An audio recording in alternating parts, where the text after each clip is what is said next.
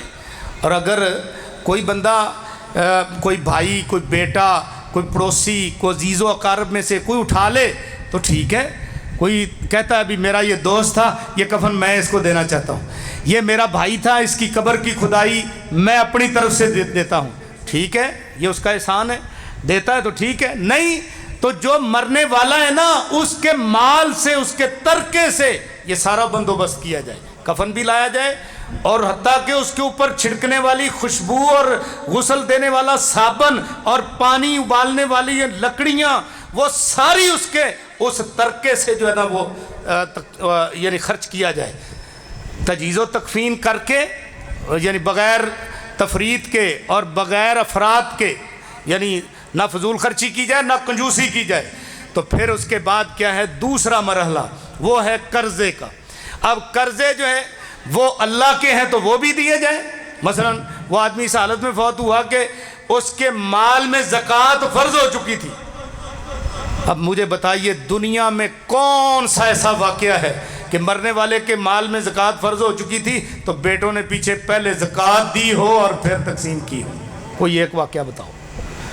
یہ اللہ کا قرض ہے.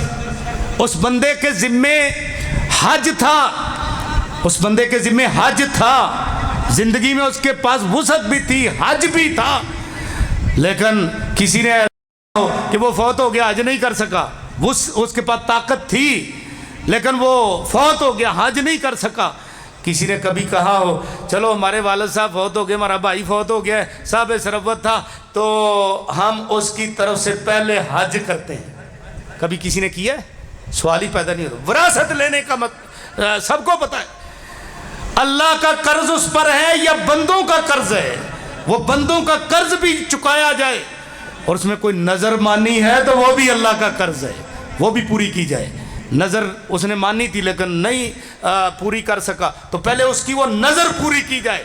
اور پھر اس کے بعد تیسرا مرحلہ ہے، اس نے اپنے مال سے تہائی کی وصیت کی تھی، تیسرے حصے کی، کہ میرے مال سے مسجد بنا دینا، مدرسہ بنا دینا، رفاع عامہ پر لگا دینا، کسی قیدیوں کو دے دینا، فلاں کو دینا، فلاں کو یعنی اس نے تہائی مال سے وصیت کی تھی، وہ وصیت پوری کی جائے. اور جب یہ 3 مرحلے وراثت طے کرے گی، چوتھا مرحلہ تقسیم کا ہے. اور اس چوتھے مرحلے میں پھر جس طرح میں نے بتایا کہ جن کے حصے مقرر ہیں ان کو مقرر حصہ دیا جائے. والدین ہیں اور خاوند بیوی ہے، بیٹے بیٹیاں ہیں، بہن بھائی ہیں، اور اسی طرح جن کے حصے مقرر ہیں ان کو مقرر حصوں کے مطابق دے دیا جائے. اور پھر اس کے بعد یہ ہے کہ جو باقی بچ گیا ہے وہ اسبات کو دیا جائے. اسباب وہ ورثاء ہیں کہ جن کے لیے فرض نہیں ہے، لیکن یہ کہ ورثاء کو دینے کے بعد جتنا مال بچتا ہے وہ سب ان کو ملے گا، ان کو دیا جائے. یہ ہے میرے بھائیوں وراثت کی تقسیم کار. اور ہمیں اس معاملے میں افراط و تفریط کا شکار نہیں ہونا چاہیے. وراثت جو ہے اس مسئلے کو سمجھنا چاہیے. میں چونکہ بیان لمبا ہو رہا ہے بھی خوش قصائی بیان ہے، میں مقرر تو نہیں ہوں، بہرحال انشاءاللہ کوشش کی ہے کہ آپ کو کوئی بات سمجھ آ جائے. تو اس میں اللہ رب العزت نے نوٹ دیا ہے کہ آباؤکم و ابناؤکم لا تدرون ایہم اقرب لکم نفعا. تمہارے آبا و اجداد، تمہارے بیٹے بیٹیاں، تمہیں نہیں پتا تمہیں نفع کون زیادہ دینے والا ہے. آج بابا کیا کرتا ہے؟ بابا کہتا ہے فلانا میرا نافرمان تھا، میں نے اس کو آک نامہ دے دیا ہے، آک نامہ اخبار میں دے دیا ہے. اس آک نامے کے پیچھے بھی بہت کچھ ہے، اللہ معاف فرمائے، بہت کچھ ہے اس کے پیچھے. کیوں آک نامہ دیتا ہے؟ اس لیے دیتا ہے کہ بیٹے کو چوری کروائی، ڈاکہ ڈلوایا، اور بیٹے سے کہا کوئی مسئلہ نہیں، تو روپوش ہو جانا، میں ادھر اخبار میں آک نامہ لکھ دیتا ہوں. بس دونوں ہی چھوٹ گئے. میں کہوں گا میرے پاس آئیں گے تو میں کہوں گا میرا اس کے ساتھ تعلق ہی نہیں، اخبار پڑھو فلانے دن کا پرچہ، اس میں جو ہے نا باقاعدہ میں نے نوٹ دیا تھا، میں نے تو اس کو آگ کر دیا، میرا اس کے ساتھ تعلق ہی نہیں. اس کے پیچھے بہت کچھ ہے. اور پھر آک نامہ لکھنے کی کس شریعت نے اجازت دی ہے؟ قرآن میں ہے آک نامہ، یا حدیث میں آنکھ نامہ؟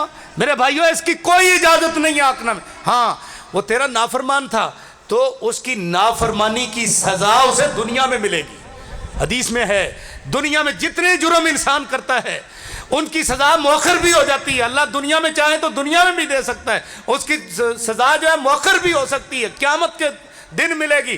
لیکن والدین کی نافرمانی والی جو سزا ہے وہ دنیا میں مل جاتی ہے۔ اس لیے والدین کی نافرمانی نہیں کرنی چاہیے، والدین کی خدمت کرنی چاہیے اور فرما برداری کرنی چاہیے۔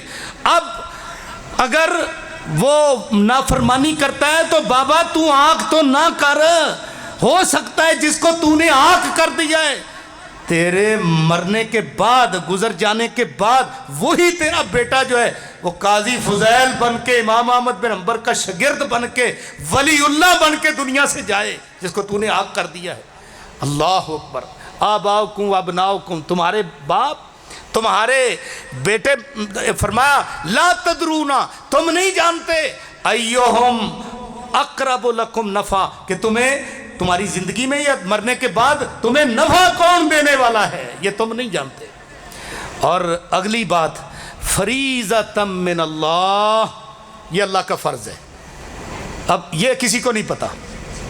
نماز فرض ہے جی، فرض ہے۔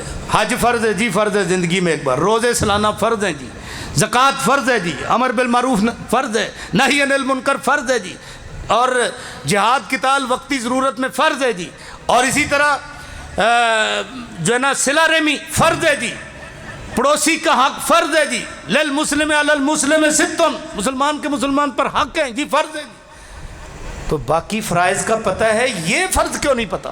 فریضۃ من اللہ، اللہ کی طرف سے فرض ہے یہ وراثت۔ یہ بھائیوں معمولی بات نہیں ہے، ہم اس کو حیثیت نہیں دیتے، یہ اللہ کی طرف سے تمہارے اوپر فرض ہے، بلکہ فرض بھی ایسا ہے اللہ پاک نے اس کو اپنی حد کہا ہے۔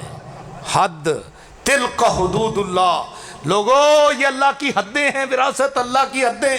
اور فرمایا کہ من یطع اللہ و رسولہ، جو بندہ اللہ اور اس کے رسول کی فرما برداری کرے گا، اس وراثت کے اندر اللہ اور اس کے رسول کی فرما برداری کرے گا، تو فرمایا یدخلہ جنات تجری من تحتہا الانہار خالدین فیہا، اللہ پاک اس کو ایسے باغات میں جگہ دے گا، داخل کرے گا جو سدا بہار ہیں، اور فرمایا جس میں نہریں بہ رہی ہیں، خالدین فیہا، اس میں ہمیشہ ہمیشہ رہیں گے۔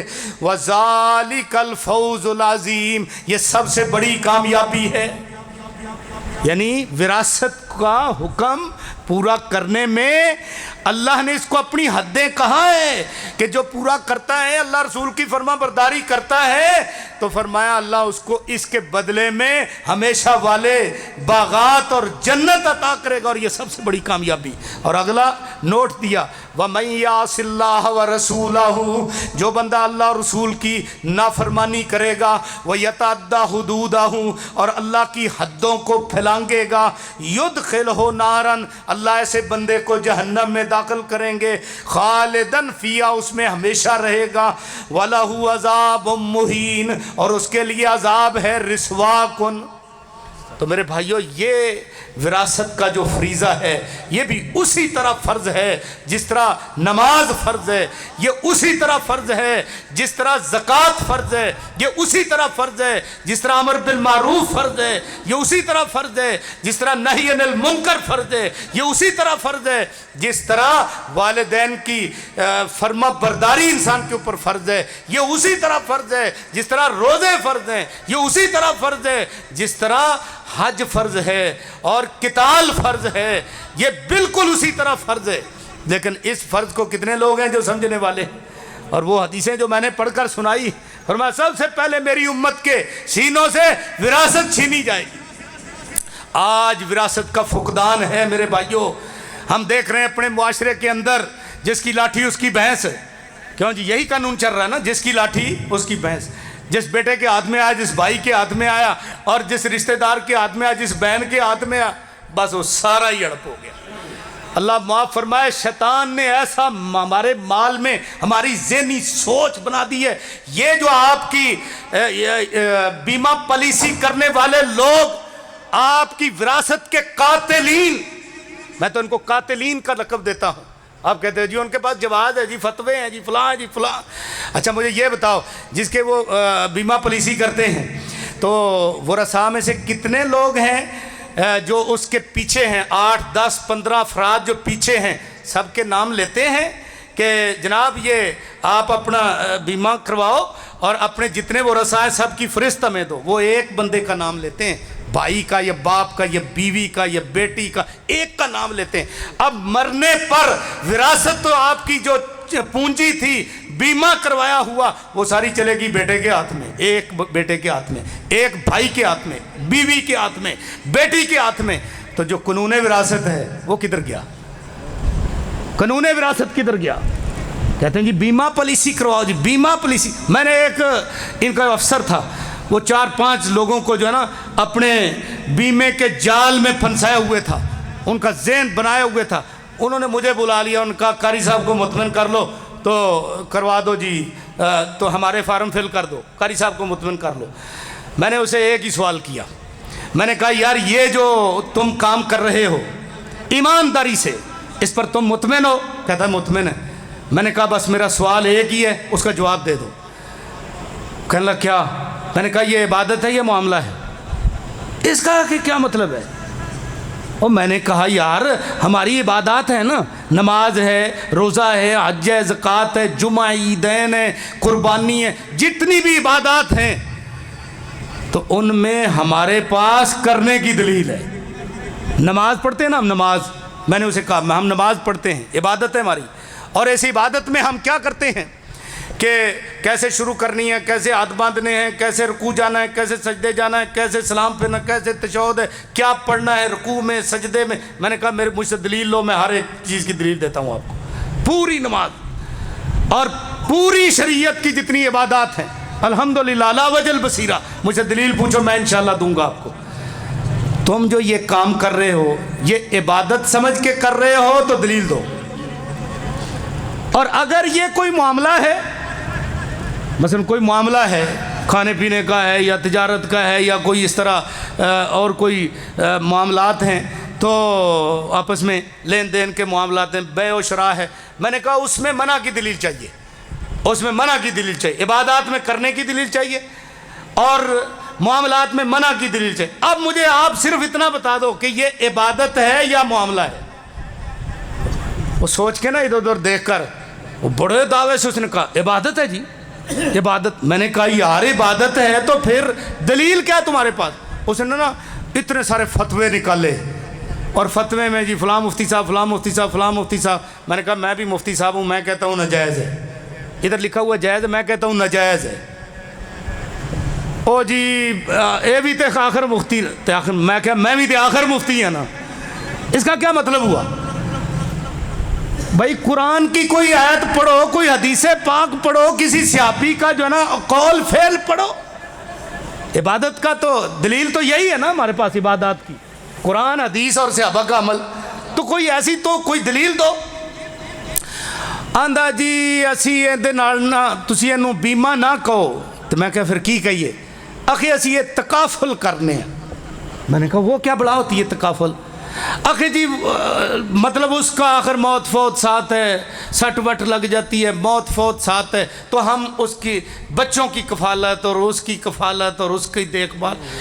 اللہ اکبر. میں نے کہا کہ چلو یہ تکافل ہی ہے، اس تکافل کی تمہارے پاس کوئی دلیل ہے؟ عبادت میں تکافل ہی ہے تو اس کی کوئی دلیل؟ بس یہ فتوے ہیں، فتوے ہیں. میں نے کہا یہ تو کوئی دلیل نہیں ہے. اچھا پھر کہنے لگا جی چھڈو جی تسی نہیں مطمئن، تسی نہیں مطمئن تے تسی انہاں نوں تے نہ خراب کرو. میں نے کہا خراب تو کر رہے ہیں کہ میں کر رہے ہیں؟ او اللہ کے بندے، ایک تو کہتا ہے یہ اس کو بیمہ نہ کہو، اس کو تکافل کہہ لو. میں نے کہا تو اپنے معاملے پر جو ہے نا سیٹسفائی ہے تیری، تو خود مطمئن ہے؟ اللہ اکبر. شیطان نے ایسا ذہن میں ڈالا ہوا ہے کہ اپنی پونجی جو ہے نا وہ اس بیمے میں لگاؤ. وراثت کا یقین کرو. جس دن فارم پر کرتا ہے کوئی بندہ وراثت کا کلا کما کر کے فارم پر کرتا ہے, کیا کہتا ہے؟ اللہ کی حد کو چیلنج کرتا ہے, اللہ اور اس کے رسول کو چیلنج کرتا ہے, یا اللہ مجھے تیرا قانون وراثت نہیں چاہیے, اے نبی صلی اللہ علیہ وسلم کا مجھے قانون وراثت نہیں چاہیے, بس میں تو اپنی ساری جائیداد اور پونجی اپنے اس بیٹے کے نام لگاتا ہوں, بھائی کے نام لگاتا ہوں, بیٹی کے نام لگاتا ہوں, والد کے نام لگاتا ہوں, میں اپنا جو ہے نا یہ فلانے اپنے رشتہ دار کے نام لگاتا ہوں.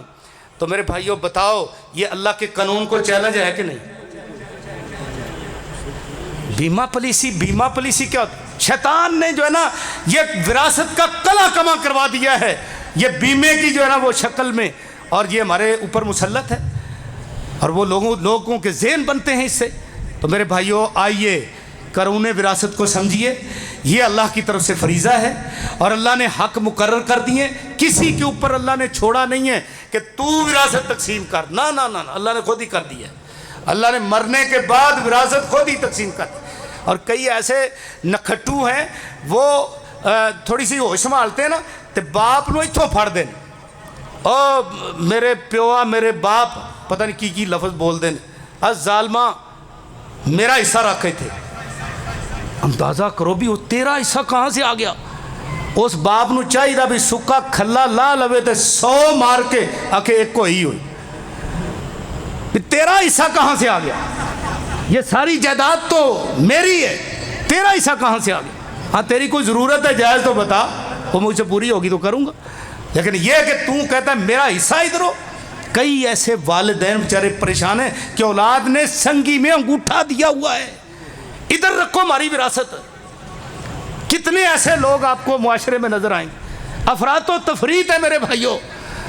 تو بچیے, قانون وراثت کو سمجھیے, اور اس کے مطابق اپنے زندگی کو گزاریے. اولادوں کے درمیان تقسیم کیجئے, ہبہ کیجئے, اپنے لیے رکھ کر دینا بھی ہے. کوئی بچے مجبور کرتے ہیں سارے, لو بھائی ہون سن لو کہ اگر میں ایک مارکیٹ ایک بیٹے کے نام لگاؤں گا تو دوسری مارکیٹ میں اپنی بیٹی کے نام لگاؤں گا.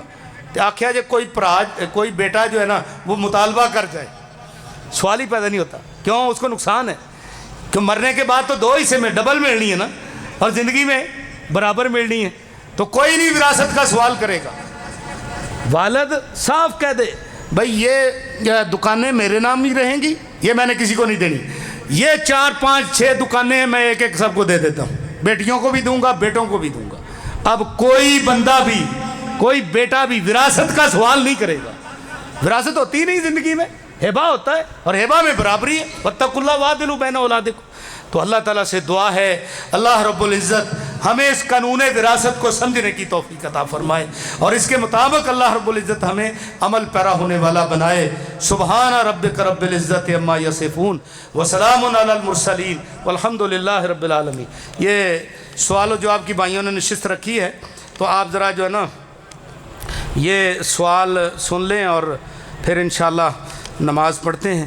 دادا جی فوت ہو گئے, دادی فوت ہو گئے, اچھا والد صاحب فوت ہو چکے ہیں, ایک چچا جو کہ نشئی ہے, اس کا وراثت کا حصہ اس کے نام پر ہے, وہ غیر شادی شدہ ہے, اس کی زندگی آج ہے یا کل, مطلب وہ آخری سٹیج تھے. اس کے بعد وراثت کا حقدار اس کے بھائی ہوں گے, بہنیں ہوں گی؟ آیا جو کہ بھائی فوت ہو چکا ہے اس کے بیٹے بھی ہوں گے؟ دیکھو بھائی, وراثت کا قانون ہے 2 شرطوں کے ساتھ.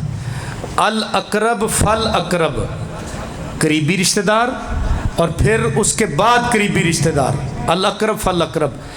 بیٹا سکا موجود ہے, بھلے وہ نشئی ہے, چرسی ہے, بھنگی ہے, کچھ بھی ہے, بیٹا زندہ ہے, تو یتیم پوتوں کو دادے کی وراثت سے حصہ نہیں ملے گا. یہ یاد رکھ لو, بیٹا زندہ ہے کسی بھی حالت میں, بیٹی زندہ ہے, تو یتیم پوتوں کو دادے کی وراثت سے حصہ شریعت نے نہیں دیا. آپ کے پاکستان کے قانون نے دیا ہے, آئلی قانون جو پاکستان کا انہوں نے دیا ہے, مرحوم بیٹے کا حصہ جو ہے وہ دے دیا ہے.